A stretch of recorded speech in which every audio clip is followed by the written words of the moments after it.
So, we are discussing the major role of disaster management in the proactive regime. So, here in the case of this proactive regime, we have adopted different kinds of mechanisms to solve the problems caused by the disasters. So, here in this context of disaster management, for example, take the case of drill. So, what do you mean by drill here? Drill is a kind of activity being practiced by the people of a region on the basis of the vulnerability of the region, or on the basis of the type of disasters. A kind of training is being given, or necessary steps need to be taken, so that they are made to practice. Drill means here the condition is they are made to practice to do it in such a manner. For example, you are living in a skyscraper, for example. In this case, for example, when you are living in a skyscraper, when there is a kind of earthquake or tremors you experience, you must not use elevators there. You have to use the staircase or any other safety paths to get out. Otherwise, what happens is the lift may not work because of the power failure. You will be stuck inside, or sometimes you must not use even the staircase. You need to stay in the building at a certain position in the building. Not at every place possible. You are supposed to go to the corners of your house where you have got columns in the walls. So, columns here implies while constructing a building, for example, you have got columns and beams. So, when there is an earthquake, what happens is the walls fall. So, wherever there is a column which is made up of concrete in the home or a house, the probability of falling of a wall is minimum. Or you need to take the support of a furniture near the column will save your life. Is a practice mechanism which you need to follow, where in a subconscious state, when you are able to practice in advance, you will be able to make it. But when you do not have this kind of practice in advance, because we lose our consciousness, and what happens is subjecting to the impact of the disaster probability increases. So, drill is one of the major role of disaster management. Risk management, so identifying the threats. So, where you have got this kind of probability of an earthquake or a cyclone or a drought can be identified. The probability of occurrence of a cyclone at the coast is more, the probability of occurrence of cyclone in the interior of the peninsula is less. So, depending upon the probability, the precautionary measures acting in advance varies. The impact can be assessed. The mitigative measures means certain impacts need to be, certain measures need to be taken, certain acts need to be done to reduce the consequences of a hazard. For example, as I have mentioned, vaccination is a mitigative measures. Not allowing the people to construct habitats in a low-lying region which is being subjected to, which may be subjected to inundation, is a mitigative measure. Hazard mapping. So, map a zone which is being subjected to cyclone, map a zone which is being subjected to high intense earthquakes, so that in these regions human habitations are not allowed. So, the loss of life and property can be minimized. With this kind of disaster management, you can minimize the loss of life and property. For example, disaster preparedness and evacuation. So, you are prepared in advance in terms of training NDRF forces, pre-positioning them. So, when you know that a region is going to be subjected to an earthquake or a cyclone, evacuate the people from the region so that loss can be minimized. Evacuation plans must be there, so that you must be having an idea about your habitat. So, in which direction you can escape, what are the probable routes where you can get jammed, what are the probable routes where you can escape very easily, what are the probable routes you can move away from the disaster. For example, you may have an industry which may release a poisonous gas. So, you must not move towards the industry which is releasing poisonous gas. You must have the idea of the seasons in your region where the directional wind changes because of monsoon, on the basis of which this poisonous gas spreads. Accordingly, you need to move away. So that is what is known as awareness and evacuation plans is emergency shelters. So because of the collapse of the house, because of an earthquake or because of a cyclone, temporary constructions must be able to made in terms of shelters must be made so that the people must be able to provide with certain temporary shelters to save themselves, pre-positioning supplies and drills. So you must be able to keep certain resources essential to life-saving resources, especially in a pre-positioning them in a location essential so that they can save life. So drill, preparing the people for drill in a region. So the fire personnel, what to do. For example, previously we don't have skyscrapers. Now we have skyscrapers in our metropolitan cities. So the mechanism to deal with a fire accident in a skyscraper is something different from an ordinary house. So the fire personnel, the fire brigade need to be trained properly accordingly. What are the fire safety mechanisms need to be followed in these kind of metropolitan cities? In the case of skyscrapers, etc., varies from condition to condition. So for a new change, a drill need to be made. So this is the way you need to escape from an earthquake. So you need, when the tremors are more, you must not run away passing through staircases or elevators where you may be impacted. So the best way to escape is using a strong furniture, taking it as a support towards the columns inside the home is the best way to escape if the tremors are high. So how to save the people who have been impacted by poisonous gases?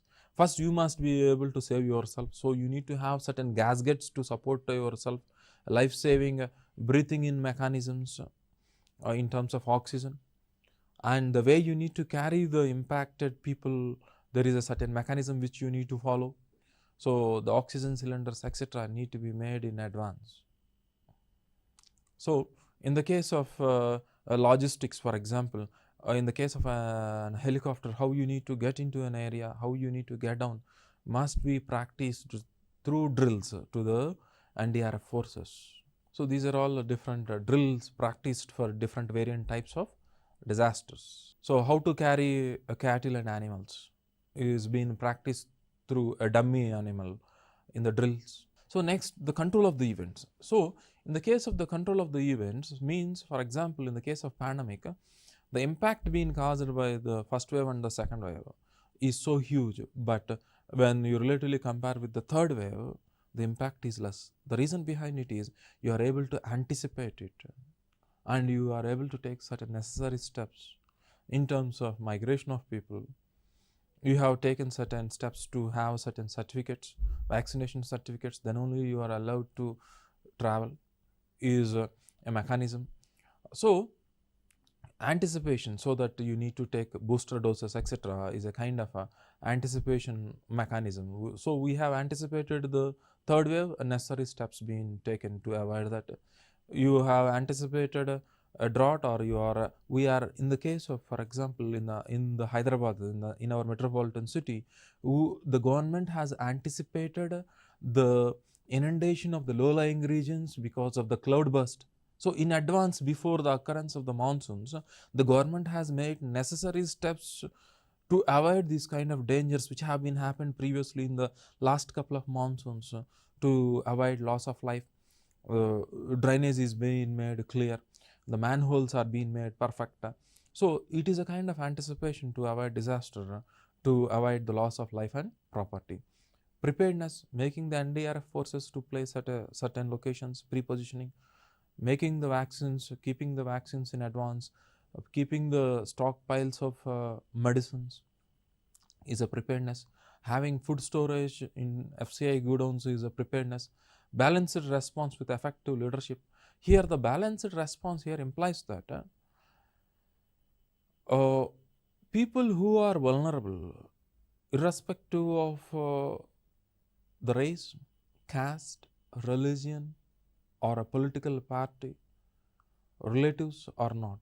Irrespective of these, people need to be served, especially to the vulnerable, especially in the case of a disaster, because if balanced supply or treatment or mitigation is not done throughout the society during a disaster, itself leads to a consequence which cannot be managed because of the revolt of the people.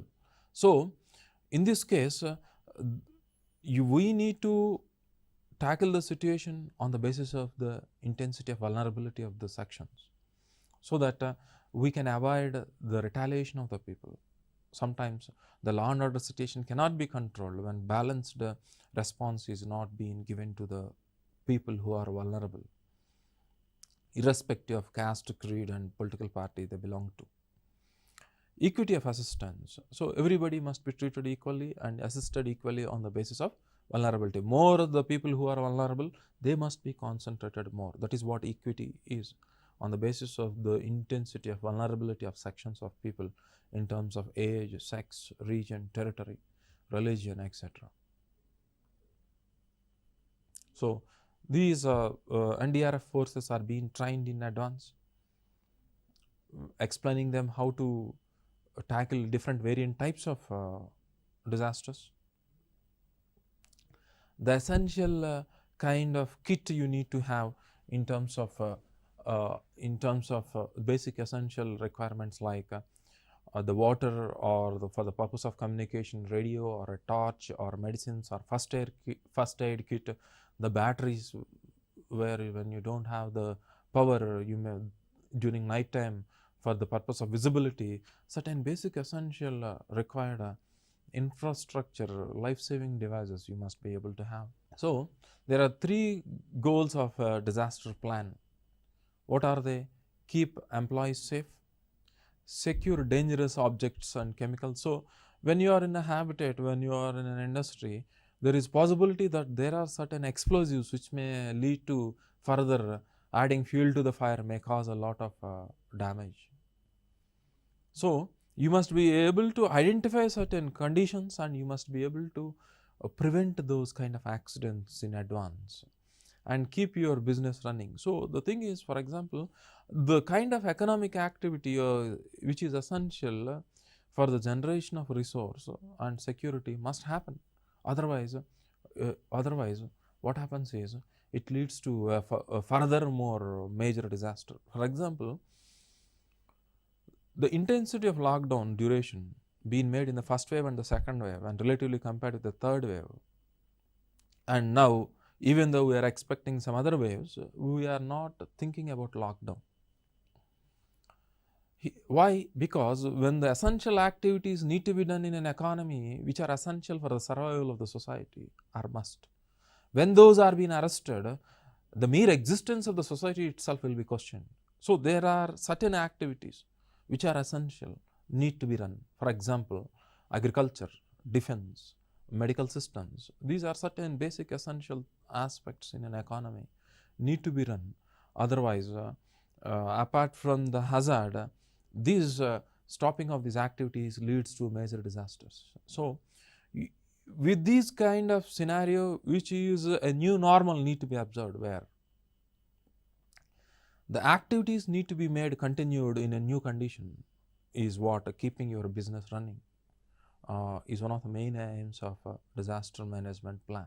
So, this disaster management has got 4 stages: prevention, preparedness, response and recovery. So, these are the stages in a sequence, where in the prevention you have got mitigative measures. Mitigative measures can be followed before the occurrence of the disaster and after the occurrence of the disaster also, which varies from disaster to disaster. I will be discussing with you when I specifically discuss a type of disaster. You will be able to know the type of mitigative measures essential need to be taken for a unique disaster before and after the disaster. So, here in this context, we must not think that disaster will happen to somebody else. There is every probability that disaster can happen to everybody possible. So, you must be able to counsel yourself or modify your brain and psychic state that when a kind of disaster happens in a society to somebody else, why it can't happen to us?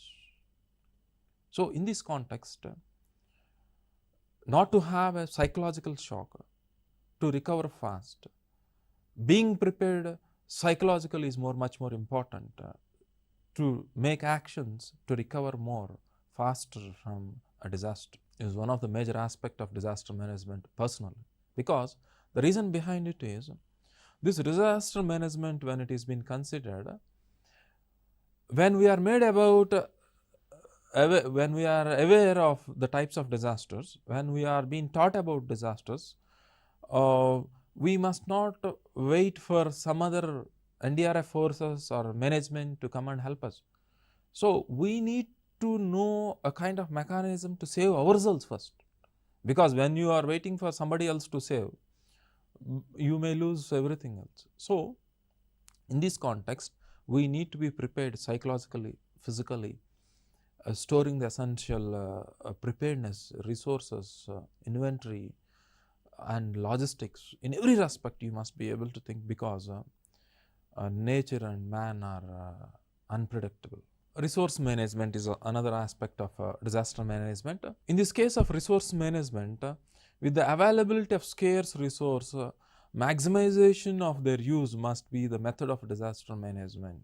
So, this is one of the major aspect of disaster management. For example, to make you understand what is meant by maximization of resource means. For example, you have got a liter water when you are stuck in a cyclone somewhere else, you are isolated because of an earthquake or something else, when you are stuck in a room. So, drinking this liter water in a day may lead to death after a couple of days, but having a glass of water per day can make you be alive for 4 days with the same liter of water. So, in this context, with the minimum available resources, it might be water, medicine or food or whatnot, it must be judicially used in that circumstances to be alive, which varies from the normal conditions. That is what resource maximization is. These disasters are being classified on the basis of different, because these disasters are caused naturally and disasters are caused by man himself. So, the broad way of classifying disasters are natural disasters and man-made disasters, or otherwise also known as anthropogenic. Man-made are also known as anthropogenic. So, these natural disasters are triggered by natural phenomena. The examples of natural disasters are, for example, the cyclone, the earthquakes, flood, etc. can be given as an example of natural disasters. The pandemic can also be considered as a natural disaster. So, human factors are responsible for disaster. Example, floodplains. For example, in the case of floodplains, for example, when you are allowing a human habitation to construct in a region which is going to be inundated because of floods, it is a man-made disaster, because you know that it is going to be inundated, which can be avoided, can be considered as a man-made disaster in this context. So, in this case, what happens is environmental degradation may lead to disaster, or a disaster may lead to environmental degradation. There is possibility of both the ways. So, in this case, one of the major factors for a disaster, for example, environmental degradation. So, what is happening here? We are deforesting. The area essential in terms of forest cover is being depleted. Consequentially, what is happening to the percentage of carbon dioxide available is increasing. The availability of carbon dioxide, or the increasing in the percentage of carbon dioxide, is leading to greenhouse impact. Greenhouse impact is leading to global warming. Global warming is leading to the inundation of the low-lying regions because of the melting of glaciers. For example, poor farming practices is also one of the reasons for a disaster. For example, take the case of the kind of farming practices right now which we are doing. For example, when you are using intense use of pesticides, for example, which is not environmental friendly. leading to the percolation of the pesticides into the soil, killing the soil bacteria essential, because there is an essential soil bacteria like azotobacter or rhizobium etc. are essential for fixing the atmospheric nitrogen which is being made available to the plants. So, when you are using the pesticides which kill the essential microbiota essential in the soil, when they are being killed, fixation of nitrogen does not happen, the availability of nitrogen is less. When the availability of nitrogen is less, the agricultural production is less, the availability of food is less. When the availability of food is less, the survival rate for us will be questioned in future with these wrong agricultural practices. So, here overgrazing is a wrong agricultural practice which may lead to a disaster, because it is the vegetation roots which hold the soil tight, which helps in percolation rather than flooding of water, which helps in increasing the water table, which helps in supplying of water throughout the year through slowly dripping to the low-lying regions, because these higher catchment regions with vegetation acts as a sponge holding the water dripping slowly throughout the day, throughout the year, avoiding floods and they also avoid drought in summer, avoids floods in rainy season. So, overgrazing has got such a kind of consequences. Deforestation has got such a kind of consequences. For example, demand for firewood. So, when you are degrading the forest for firewood, the consequences are the same. Excessive exploitation. So, in this process, for example, you are living in a building, just imagine, take the case of bricks or the cement or the iron in the concrete or the gravel or the metal in the construction, the granite stones. From where they have been derived?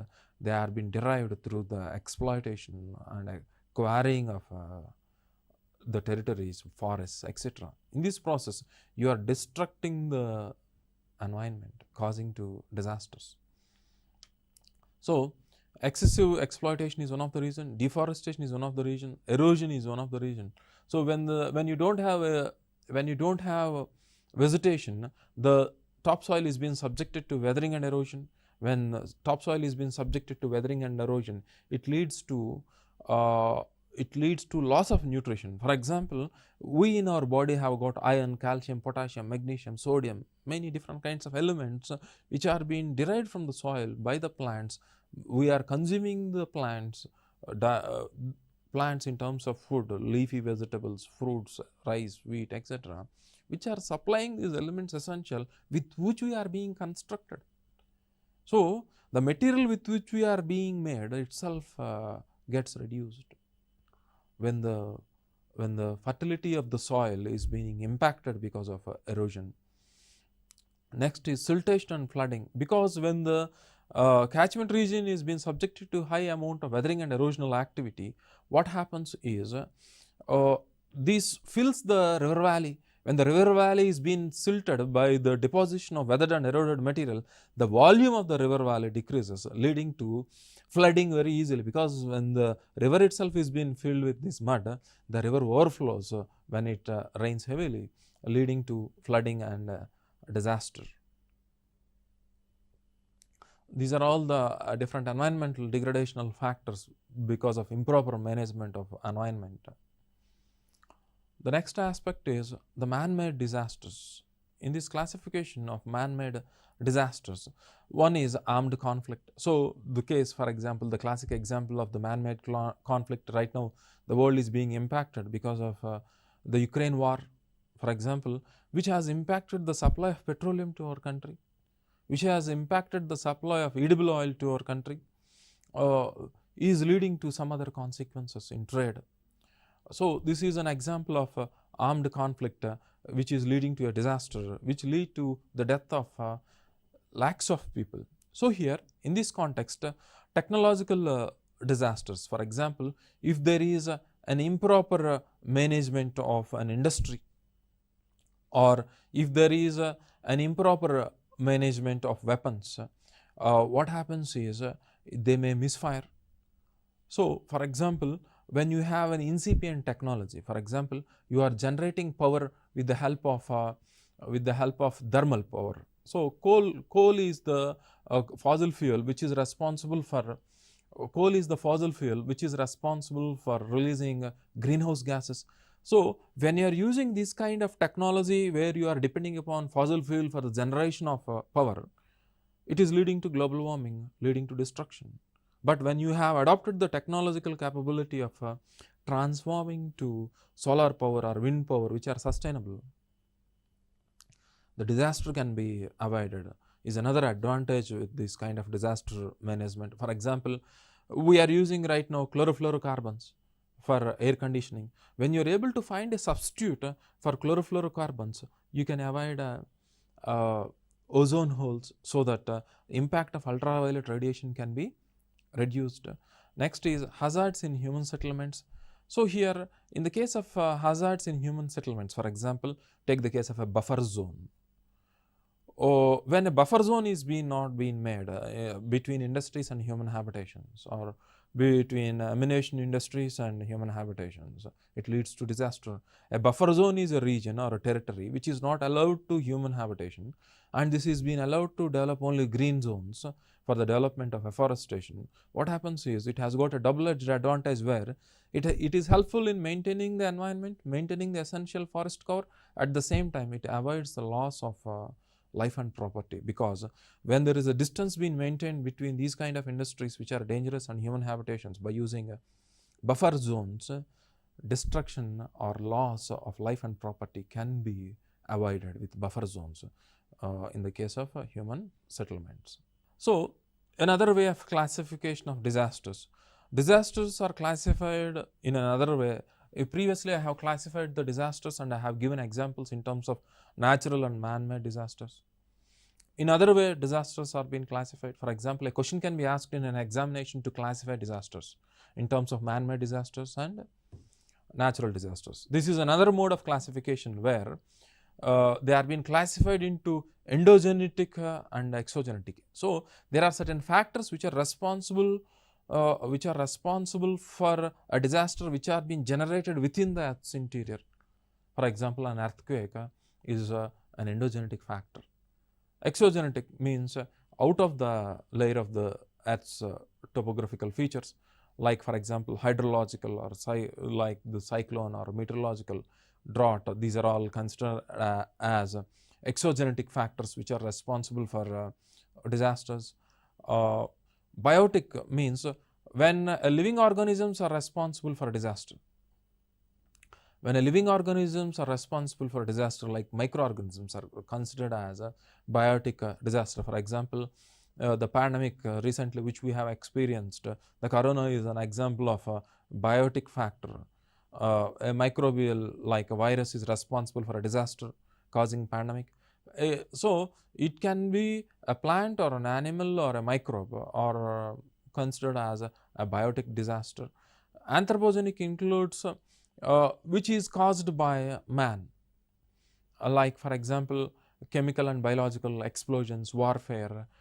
These kind of aspects can be considered as a man-made disaster. So, when a question is being asked to classify on the basis of natural, man-made, endogenetic, exogenetic, biotic, anthropogenic or man-made is one and the same. Don't get confused between this. So, there are certain range of tools for disaster management. So, this range of tools of disaster management, friends, I will be discussing you in the next episode as far as a range of tools of disaster management are considered. Thank you.